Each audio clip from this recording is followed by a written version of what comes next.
नमस्कार दोस्तों, आपका स्वागत है। क्या आपने कभी सोचा है कि कुछ लोग मुश्किलों के बावजूद सफलता की नई ऊंचाइयों को छू लेते हैं, जबकि कुछ लोग थोड़ी सी समस्या आने पर हार मान लेते हैं? क्या यह किस्मत का खेल है या कुछ और?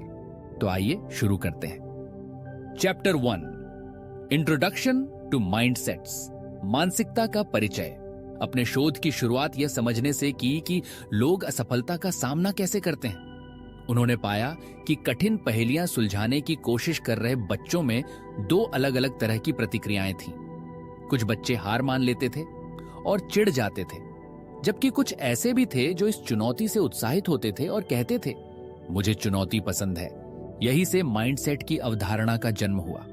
उन्होंने निष्कर्ष निकाला कि दो तरह की मानसिकताएं होती हैं। स्थिर मानसिकता, फिक्स्ड माइंडसेट। इस तरह के लोग मानते हैं कि उनकी बुद्धि और प्रतिभा जन्मजात और स्थिर होती है। उन्हें लगता है कि उनकी क्षमताएं बदल नहीं सकती, इसीलिए वे अपनी काबिलियत को साबित करने में लगे रहते हैं और असफल होने से बहुत डरते हैं। विकासवादी मानसिकता, ग्रोथ माइंडसेट। ये लोग मानते हैं कि मेहनत, लगन और सही रणनीतियों से कोई भी अपनी काबिलियत को विकसित कर सकता है। वे चुनौतियों का सामना करने से घबराते नहीं हैं, क्योंकि उन्हें पता होता है कि असफलता सीखने का एक मौका है। निष्कर्ष, हमारी मानसिकता, चाहे वह स्थिर हो या विकासवादी, हमारे जीवन की दिशा तय करती है। यह हमारी सोच, हमारे कार्यों और हमारे व्यक्तित्व को परिभाषित करती है। चैप्टर 2, इनसाइड द माइंडसेट्स, मानसिकता के भीतर। इस अध्याय में हम गहराई से जानेंगे कि दोनों मानसिकताएं हमारे अंदर कैसे काम करती हैं। स्थिर मानसिकता, फिक्स्ड माइंडसेट। ऐसे लोग हमेशा अपनी कमियों को छिपाने की कोशिश करते हैं। वे जोखिम लेने से डरते हैं क्योंकि वे अपनी काबिलियत को साबित करने के दबाव में रहते हैं। वे मानते हैं कि अगर कुछ मुश्किल है तो इसका मतलब है कि वे उसके लिए काबिल नहीं हैं। विकासवादी मानसिकता, ग्रोथ माइंडसेट। ये लोग असफलता को एक सीखने का अवसर मानते हैं। वे लगातार सुधार करने की कोशिश करते हैं और मानते हैं कि हर गलती से कुछ सीखा जा सकता है। वे अपनी कमियों को स्वीकार करते हैं और उन्हें दूर करने पर काम करते हैं।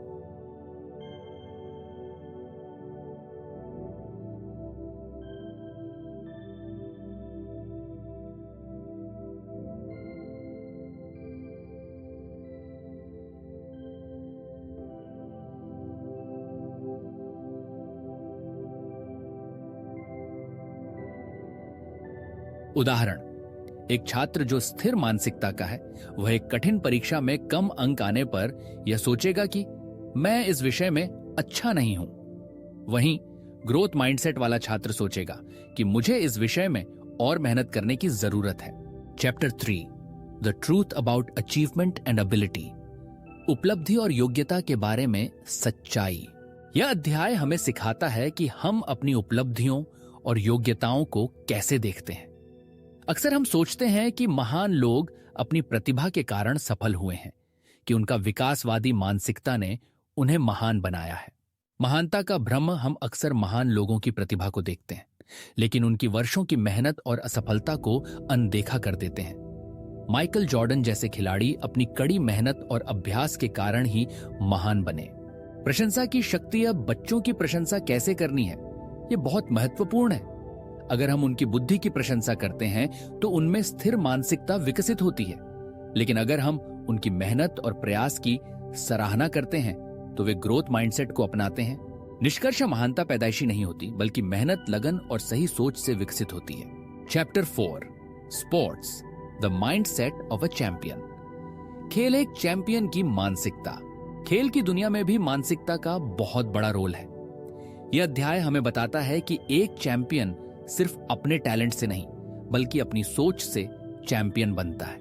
माइकल जॉर्डन का उदाहरण, माइकल जॉर्डन, जिन्हें बास्केटबॉल का सबसे महान खिलाड़ी माना जाता है, अपनी असफलता से घबराते नहीं थे। वह हर गलती को सीखने और बेहतर बनने का मौका मानते थे। ट्रेनिंग और मानसिकता, कोच और खिलाड़ियों के बीच का संबंध भी मानसिकता पर आधारित होता है। एक कोच जो ग्रोथ माइंडसेट रखता है, वह अपने खिलाड़ियों को सुधारने के लिए प्रेरित करता है, जबकि स्थिर मानसिकता वाला कोच सिर्फ परिणाम पर ध्यान देता है। निष्कर्ष, खेल में जीत हार से ज्यादा यह सीखने और बेहतर होने के। Chapter 5, business, mindset and leadership, व्यवसाय, मानसिकता और नेतृत्व। इस अध्याय में हम देखते हैं कि व्यापार और नेतृत्व में मानसिकता कैसे काम करती है।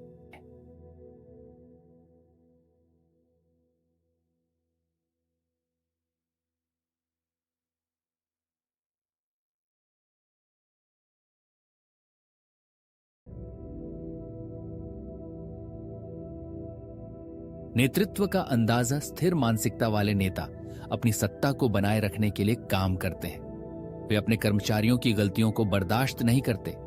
वहीं ग्रोथ माइंडसेट वाले नेता अपने कर्मचारियों को सुधारने के लिए प्रेरित करते हैं और एक सीखने का माहौल बनाते हैं। एनरॉन का पतन, एनरॉन जैसी बड़ी कंपनियों का पतन बताता है कि स्थिर मानसिकता वाला नेतृत्व कैसे विनाशकारी हो सकता है। वहां के नेता सिर्फ अपनी इमेज और सफलता पर ध्यान देते थे, जिससे कंपनी में भ्रष्टाचार और गलत फैसले बढ़े। निष्कर्ष, एक अच्छा नेता वह होता है जो अपनी टीम के विकास और सुधार को महत्व देता है, न कि सिर्फ अपनी छवि को। Chapter 6, relationships, mindset in love और नॉट। संबंध, प्रेम में मानसिकता या नहीं, कि हमारी मानसिकता हमारे रिश्तों को भी प्रभावित करती है। स्थिर मानसिकता वाले रिश्ते ऐसे लोग अपने पार्टनर से परफेक्ट होने की उम्मीद करते हैं। अगर कोई समस्या आती है तो उन्हें लगता है कि यह रिश्ता हमारे लिए नहीं बना था। ग्रोथ माइंडसेट वाले रिश्ते ऐसे लोग मानते हैं कि कोई भी रिश्ता मेहनत और बातचीत से बेहतर हो सकता है। वे समस्याओं का मिलकर सामना करते हैं और एक दूसरे को आगे बढ़ने के लिए प्रेरित करते हैं। निष्कर्ष, एक सफल रिश्ता वह नहीं होता जहां कोई समस्या नहीं होती, बल्कि वह होता है जहां समस्याओं का मिलकर समाधान किया जाता है। Chapter 7, parents, teachers and coaches. Where do mindsets come from? माता पिता, शिक्षक और कोचा मानसिकता कहां से आती है? यह अध्याय बताता है कि हमारी मानसिकता कैसे विकसित होती है। माता पिता का प्रभाव बचपन में माता पिता की बातें हमारे दिमाग में गहरी छाप छोड़ती हैं। अगर वे हमारी काबिलियत की तारीफ करते हैं तो हम स्थिर मानसिकता विकसित करते हैं। शिक्षकों का योगदान, एक शिक्षक जो ग्रोथ माइंडसेट रखता है वह छात्रों को प्रेरित करता है कि वे अपनी गलतियों से सीखें। कोच का रोल, एक कोच अपने खिलाड़ियों को सिर्फ खेलने नहीं बल्कि एक चैंपियन बनने की सोच सिखाता है। निष्कर्ष, हम सभी अपने जीवन में शिक्षकों, माता पिता और कोचों से बहुत कुछ सीखते हैं और उनकी दी हुई सीख हमारी सोच को प्रभावित करती है। Chapter 8, changing mindsets, a workshop. मानसिकताएं बदलना एक कार्यशाला। यह सबसे महत्वपूर्ण अध्याय है। मानसिकता बदलने के लिए कुछ व्यावहारिक कदम बताती हैं। पॉइंट नंबर 1, अपनी स्थिर मानसिकता को पहचानें। स्वीकार करें कि आप में भी स्थिर मानसिकता के कुछ पहलू हैं। पॉइंट नंबर 2, पहचानें कि कब स्थिर मानसिकता आपको ट्रिगर करती है। उन स्थितियों को पहचानें जहां आप असफलता से घबराते हैं या अपनी काबिलियत को साबित करने का दबाव महसूस करते हैं। पॉइंट नंबर 3, अपनी स्थिर मानसिकता को एक नाम दें। इसे एक काल्पनिक नाम दें ताकि आप इसे गंभीरता से न लें। पॉइंट नंबर 4, अपनी स्थिर मानसिकता को शिक्षित करें। जब भी वह आपको रोकती है तो उसे समझाएं कि आप एक ग्रोथ माइंडसेट अपना रहे हैं। पॉइंट नंबर 5, याद रखें कि हर किसी में स्थिर मानसिकता होती है। सहानुभूति रखें। पॉइंट नंबर 6, ग्रोथ माइंडसेट को अपनाएं। हर दिन, हर स्थिति में थोड़ा बेहतर बनने की कोशिश करें। निष्कर्ष, मानसिकता बदलना एक यात्रा है, कोई एक बार का काम नहीं। तो दोस्तों, ये थी आपकी सोच ही आपकी सबसे बड़ी ताकत है। इसे बदलकर आप अपनी जिंदगी को भी बदल सकते हैं। मुझे उम्मीद है कि इस वीडियो ने आपको प्रेरित किया होगा। अगर आपको यह वीडियो पसंद आया हो तो इसे लाइक करें और अपने दोस्तों के साथ शेयर करें ताकि वे भी अपनी मानसिकता को बदल सकें। ऐसे ही और भी प्रेरणादायक वीडियो देखने के लिए हमारे चैनल को सब्सक्राइब करें और घंटी का बटन दबाना न भूलें। मिलते हैं अगले वीडियो में एक और बेहतरीन वीडियो के साथ। तब तक के लिए याद रखें, आपकी सोच ही आपकी सफलता की असली चाबी है। धन्यवाद।